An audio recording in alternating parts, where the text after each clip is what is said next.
एक टीम जो अभी अभी वर्ल्ड कप जीत कर आई है, जिस टीम ने पिछले 4 साल में कोई टेस्ट सीरीज नहीं हारी है, अगर वह लगातार 7 टेस्ट सीरीज हार जाए तो क्या होगा। कुछ ऐसा ही हाल हुआ था हमारी इंडियन टेस्ट क्रिकेट टीम के साथ। इसके बाद इंडियन टेस्ट क्रिकेट टीम का ऐसा डाउनफॉल चालू हुआ जिससे हर इंडियन क्रिकेट फैन को, खासकर टेस्ट क्रिकेट फैन से बुलाना चाहेंगे। इस दौर में भारत के महान कप्तान, महान खिलाड़ी और कई दिग्गज खिलाड़ी को अपने करियर की कुर्बानी देनी पड़ी। जैसे आज के दौर में टीम इंडिया हर किसी देश में जाकर सीरीज को डोमिनेट करती है और हर टेस्ट मैच को एक जंग की तरह लड़ती है। यह तो मानो पहले की टीम के लिए एक सपने जैसा था। जीतना तो दूर की बात है, ऐसा लग रहा था कि टीम इंडिया किसी मैच में फाइट तक नहीं दे पा रही है। इसलिए उस फेज को the darkest phase of Indian test cricket कहा जाता है। 2011 के वर्ल्ड कप के पहले इंडियन क्रिकेट टीम का हाल वो नहीं था जो 2011 का वर्ल्ड कप होने के बाद हुआ। यहाँ तक कि 2007 से लेकर 2011 तक टीम इंडिया एक टेस्ट सीरीज नहीं हारी थी, चाहे वह घर में खेली हो या बाहर। 2008 के बॉर्डर गावस्कर ट्रॉफी के बाद जब अनिल कुंबले ने अपना रिटायरमेंट घोषित किया, तब धोनी के हाथ में देश की कप्तानी आई। उस समय भी टीम इंडिया मैच विनर से भरी हुई थी। सचिन तेंदुलकर, गौतम गंभीर, वीरेंद्र सहवाग, राहुल द्रविड़ बैटिंग को संभाल रहे थे। बॉलिंग का जिम्मा था भज्जी, इरफान पठान और श्रीशांत का। इंडिया ने साउथ अफ्रीका में सीरीज ड्रॉ करवाई, श्रीलंका में जाकर सीरीज ड्रॉ करवाई और न्यूजीलैंड में जाकर सीरीज जीत कर आए। इन सभी कंट्रीज में जाकर इतना सब कुछ करना, ये सब इंडिया के लिए बड़ी बात थी।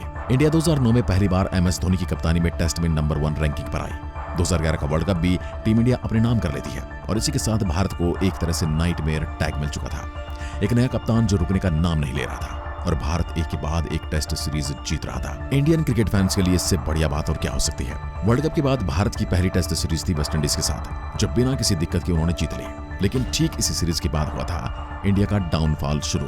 वेस्ट इंडीज के सीरीज में विराट कोहली ने अपना डेब्यू किया था, लेकिन अगले इंग्लैंड सीरीज में उनको ड्रॉप कर दिया गया। जब लास्ट टाइम इंडिया ने इंग्लैंड का दौरा किया था 2007 में, तब इंडिया ने वहां पर तीसरी टेस्ट सीरीज जीत दर्ज की थी। लेकिन इंग्लैंड टीम उसे पुरानी हार का बदला लेने के लिए बिल्कुल तैयार थी। पहले ही मैच में इंडिया की ओर से सचिन तेंदुलकर ने सेंचुरी लगाई, लेकिन स्टुअर्ट ब्रॉड की हैट्रिक ने सारा ही खेल बदल कर रख दिया। तीसरे मैच में इंग्लैंड के कप्तान एलिस्टर कुक ने 294 की बदौलत इंग्लैंड को 3-0 से सीरीज में बढ़त मिली और सीरीज के आखिरी मैच में भी इंडिया को 1 इनिंग और 8 रन से हार का सामना करना पड़ा। इंडिया को जीत मिलना तो दूर की बात है, ड्रा करना भी मुश्किल पड़ गया था। उस सीरीज में इंग्लैंड के हर किसी प्लेयर ने परफॉर्म किया। अक्टूबर 2008 के बाद टीम इंडिया का यह पहला टेस्ट सीरीज डिफीट था और इसी डिफीट के चलते भारत नंबर 1 रैंकिंग से उतर चुका था। इस सीरीज से भारत उभरा ही नहीं और अगली सीरीज फिर से तैयार हो गई। ऑस्ट्रेलिया लास्ट की 2 बॉर्डर गावस्कर ट्रॉफी भारत ने जीती थी, लेकिन अब यह मुकाबला था ऑस्ट्रेलिया में और ऑस्ट्रेलिया को हराना एशियाई टीम की बस की बात नहीं थी। पहला मैच जो बॉक्सिंग टेस्ट मैच था, वह भारत 122 रन से हार गया। ये काफिला यही नहीं रुका। अगले मैच में ऑस्ट्रेलिया के कप्तान माइकल क्लार्क ने अपने करियर की बेस्ट इनिंग खेलते हुए 329 नॉट आउट बना डाले। इंडिया 1 इनिंग और 68 रन से हार चुकी थी और भारत आगे के मैच जीत पाएगी या नहीं, इसके बारे में कुछ कहा नहीं जा सकता था। सीरीज के आखिरी 2 मैच भी भारत एक तरफा हार चुका था।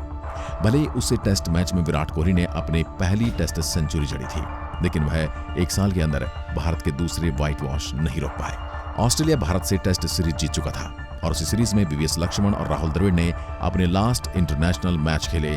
भारत बाहर की टेस्ट सीरीज में स्ट्रगल करती हुई नजर आ रही थी, लेकिन एक अच्छी बात है, भारत अपने घर में अभी भी सीरीज में डोमिनेंस कर पा रही थी। इंडिया कुछ सालों से घर में एक भी टेस्ट सीरीज नहीं आ रहा था और इसी बात को चैलेंज करने के लिए world best team England Bharat आई।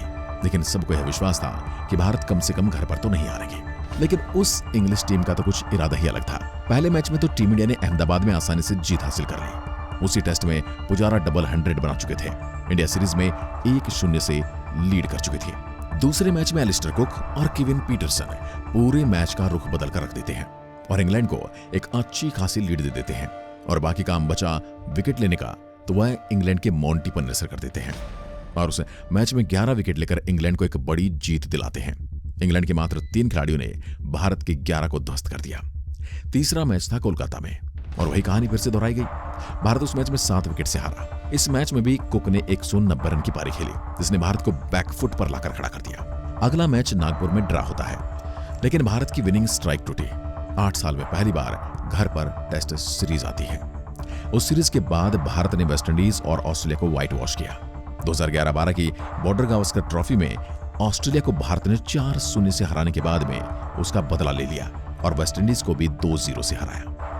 भारत की इस 2 जीत ने भारत को नीचे से वापस दूसरे रैंकिंग पर ला दिया था, लेकिन भारत के लिए मुश्किलें अभी बढ़ने वाली थी, क्योंकि भारत के अगले 4 सीरीज भारत से बाहर होने वाली थी और भारत के लिए बड़ी दिक्कतें सामने आने वाली थी, क्योंकि भारत के सारे लीजेंडरी प्लेयर्स रिटायरमेंट ले चुके थे।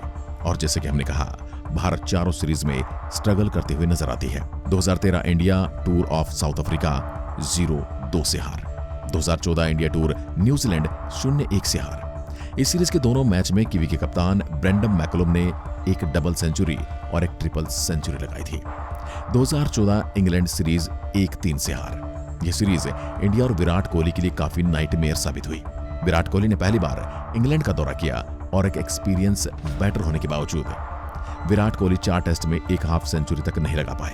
1-0 होने के बावजूद इंडिया वह टेस्ट सीरीज 1-3 से हार गई। 2015 का ऑस्ट्रेलिया दौरा 0-2 से हार। टीम इंडिया का यह हाल किसी से देखा नहीं जा रहा था और इंडियन क्रिकेट फैंस के लिए काफी फेमस भी था, क्योंकि इस सीरीज में विराट कोहली ने 4 शतक ठोके थे। इंडिया हर सीरीज के लास्ट में जाती थी और हार कर आती थी, लेकिन इस सीरीज में टीम इंडिया ने काफी अच्छा फाइट बैक कर दिया था। विराट कोहली के अलावा इस सीरीज में केएल राहुल, मुरली विजय और रहाणे के बल्ले से भी शतक आए थे।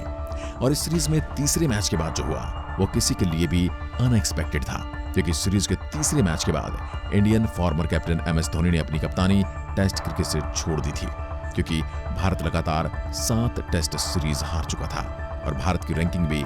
और अब हमें पता चला कि लगातार दूसरी कंट्रीज में हारने का हमारी टीम पर क्या इफेक्ट पड़ा था। हमारे इंडियन कैप्टन पर और पूरी टीम में शोक का माहौल था और यह 4 साल टीम इंडिया के लिए सबसे खराब साल थे।